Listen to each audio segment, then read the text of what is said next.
From the news center of Indiana, Cameron Harper, Terry Jackson, Bob Gregory AccuWeather, and Don Hines Sports. This is News Center 13 Update. Good evening, everyone. Tonight, state lawmakers are taking the first step toward raising the taxes you pay on gasoline in order to repair decaying roads across the Hoosier State. Bruce Kopp is at the State House now for a live report on what's going on. Bruce? Cameron, it's a late night for the Senate Finance Committee, where they're hearing testimony on a bill calling for a major increase in the gas tax and in other areas to repair state roads. Now, Indiana highways have been taking a pounding since the winter thaw. So has the state highway budget as work crews continue to plug up potholes.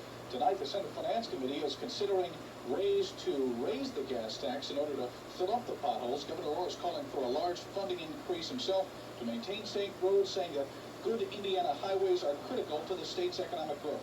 Members of the Senate Finance Committee are considering a gas tax increase at this hour of 4 cents a gallon, and also a hike in truck registration fees and a weight distance tax. So far, an amendment has come on the floor to throw out that weight distance tax.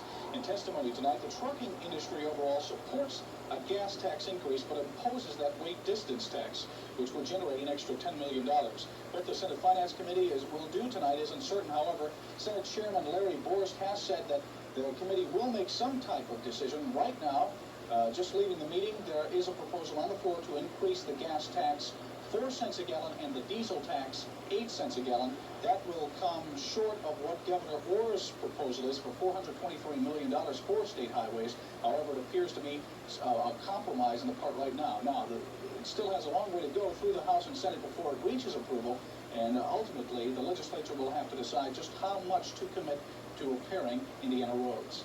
With a live report from the State House, Bruce Kopp, News Center 13 Update. So it looks like at this hour it'll be sometime in the morning before we know how all this shakes out. It may be. They may have a late night in store for them, Cameron. All right, Bruce, thank you. Kerry?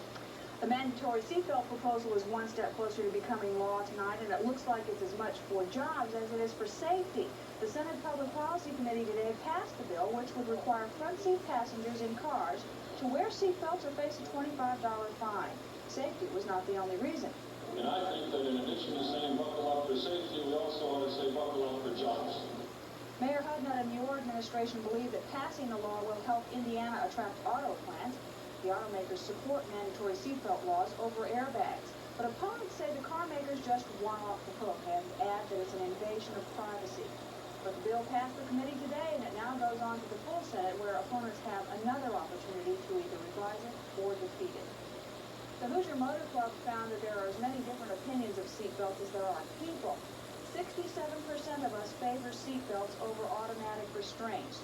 27% would choose airbags. And many don't want any kind of government intervention at all. I know that passive restraints sometimes don't work. The chemicals can